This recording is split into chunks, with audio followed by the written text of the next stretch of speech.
Assalamualaikum warahmatullahi wabarakatuh. Perkenalkan nama saya Gita Gusti Nurjati dengan NIM 642231129. Di sini saya ingin dari kelas 646C01 UBSI Margonda. Di sini saya ingin menguji data yang sudah saya sebarkan menggunakan SPSS 27. Pertama-tama saya akan menguji uji validitas data pada variabel X1. Kita pindahkan semua datanya ke dalam sini, lalu kita klik Analyze, Correlate, Bivariate. Sebelumnya kita pindahkan ke dari kiri ke kanan. Lalu kita klik OK.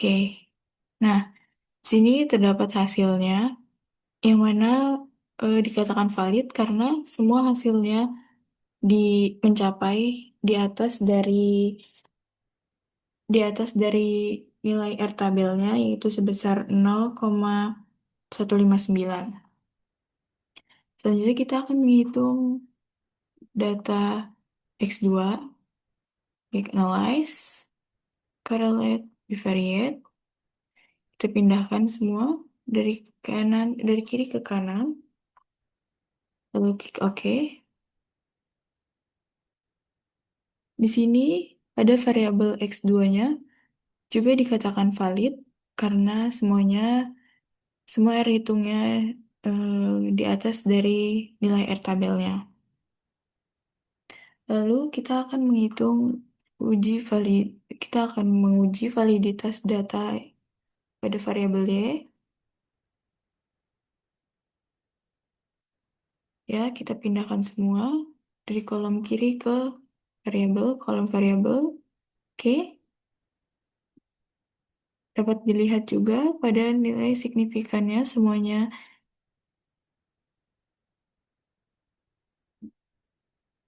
sesuai, valid. Lalu kita akan menguji ke uji reliabilitas.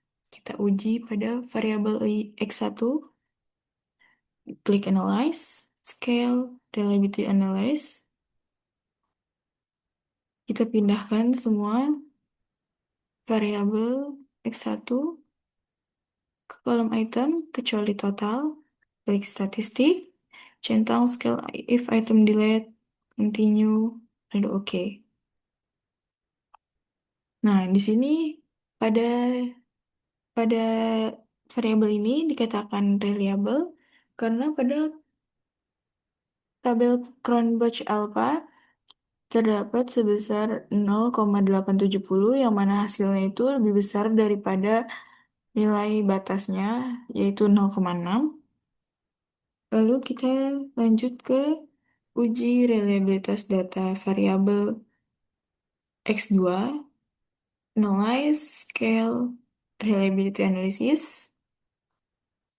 Kita pindahkan ke kolom items, statistik, Scale if item delete, continue, lalu OK. Nah, di sini ground batch alpha juga lebih besar dari nilai batas, yaitu sebesar 0,934, dikatakan reliable juga. Selanjutnya pada variabel Y, kita uji reliable, scale, reliability analysis. Oke, kita pindahkan kolom items, statistik, scale if item delete, continue, oke. Dilihat juga di sini pada kolom Cronbach alpha juga di atas dari nilai batas yaitu 0,931. Dikatakan reliable juga.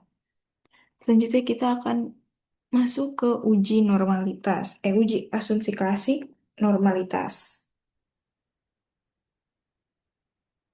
Kita akan menguji Smirnov, Kolmogorov, Smirnov, dan Peabots. Kita klik Analyze, Regression Linear. Ya, kita klik plus dulu, jangan lupa centang.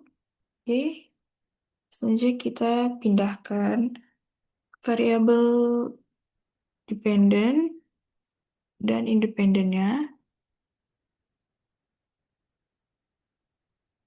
Setelah itu kita klik save, klik unstandardized residual, kita centang, klik continue, udah oke. Kita lihat hasilnya.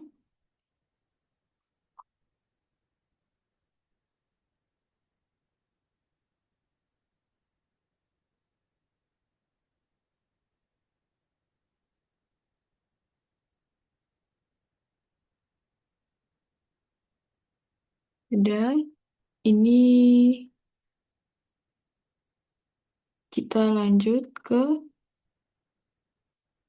Kolmogorov-Smirnovnya, analyze, lalu non-parametric test, legacy dialogs, one sample QS. Nah, di sini kita masukkan unstandardized residual. Setelah itu, kita klik normalnya, lalu klik OK.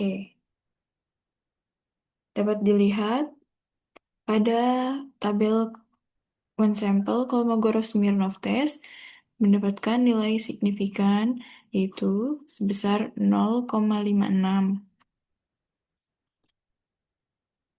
Yang mana hasil dari tabel ini yaitu signifikansinya lebih besar dibandingkan dengan nilai Kolmogorov-Smirnov. Disimpulkan bahwa nilai residual ini berdistribusi normal. Karena nilai signifikan itu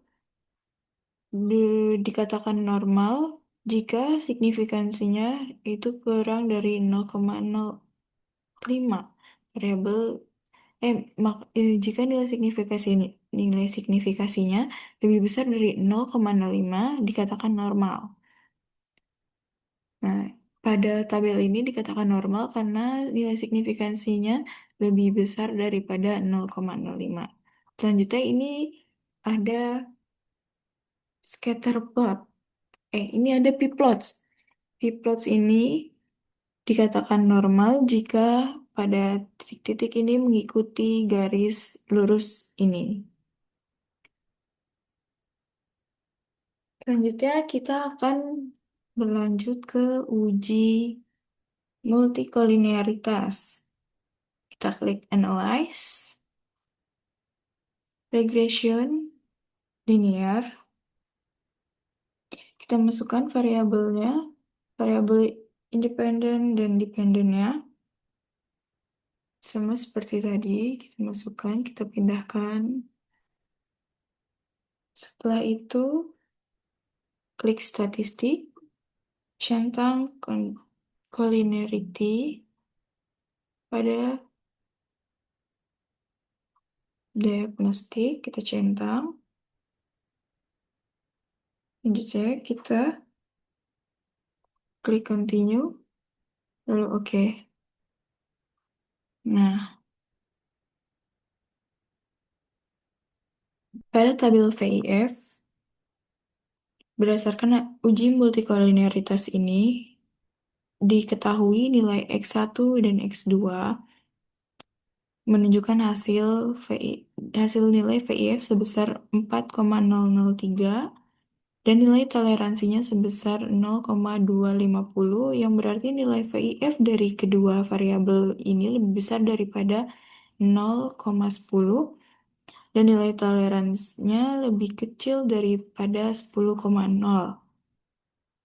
Maka disimpulkan bahwa antar variabel tidak terjadi multikolinearitas.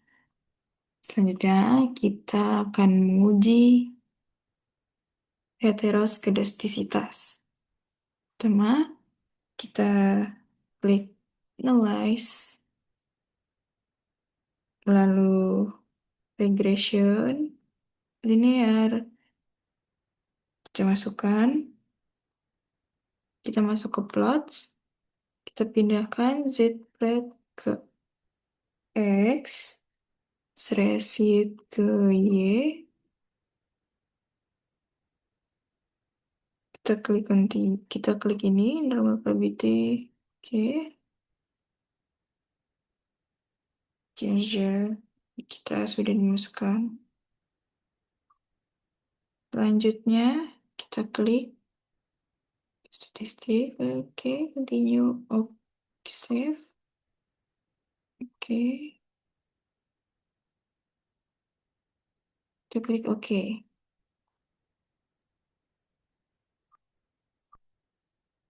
Nah, di sini scatter plots-nya. Nah, ini belum selesai. Kita akan lihat ke data.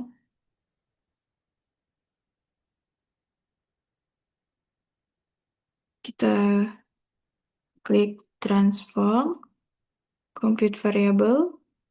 Kita ketik abs underscore res. Lalu kita pindahkan ini ke sini. Kita klik all. Kita klik abs.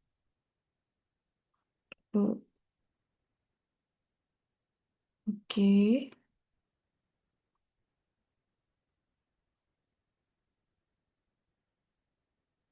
Oke, sini sudah hasilnya. Kita balik lagi ke sini. Kita sudah mendapatkan ini. Lalu kita klik analyze, regression, linear. Lalu kita pindahkan ini variable dependent jadi ABS res. Oke. Lalu klik oke. Nah, di sini sudah terdapat dari sudah dilihat dari perbedaannya beda dari nilai vertikal dan heterosnya. Pada heteros ini kita mendapatkan hasil yaitu nilai signifikan sebesar 3,906 dibandingkan 0,05. Variabel X1 dan variabel X1 yaitu sebesar signifikannya sebesar 1,000, lebih besar juga dari 0,5. Sama juga variabel X2 yang juga, maka dapat disimpulkan bahwa tidak terjadi heteroskedastisitas. Selanjutnya kita akan menguji data dengan uji analisis regresi berganda. Pertama kita klik analyze, regression, linear. Kita masukkan variabel dependent dan independennya. Oke. Lalu klik statistik. Kita centang confidence intervals. Klik continue. Lalu oke. Pada tabel koefisien di sini yaitu terdapat nilai nilai konstantanya. Yang mana nilai konstantanya itu sebesar 1,013 bernilai positif, yang artinya variabel budaya organisasi dan etos kerja bernilai 0, maka nilai kinerja karyawan akan semakin tinggi. Jika koefisien regresi variabel budaya organisasi bernilai positif sebesar 0,401, ini menunjukkan bahwa variabel budaya organisasi berpengaruh positif. Jika budaya organisasi mengalami peningkatan besar, maka satu satuan kinerja karyawan meningkat sebesar 0,401 atau setara dengan 40,1% dengan asumsi variabel lain dianggap konstan. Lalu koefisien regresi variabel etos kerja dinilai positif sebesar 0,767.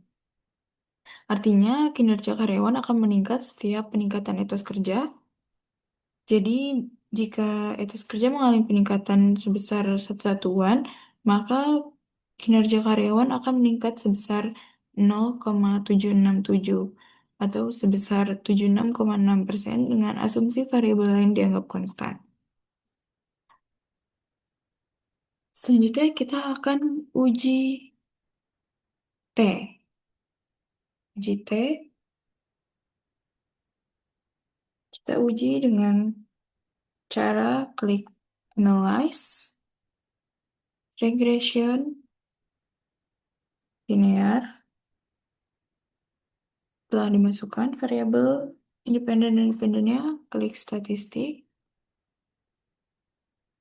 klik estimate, sudah. Mode fit, sudah. Klik continue. Lalu, oke. Lalu pada tabel uji T ini, kita lihat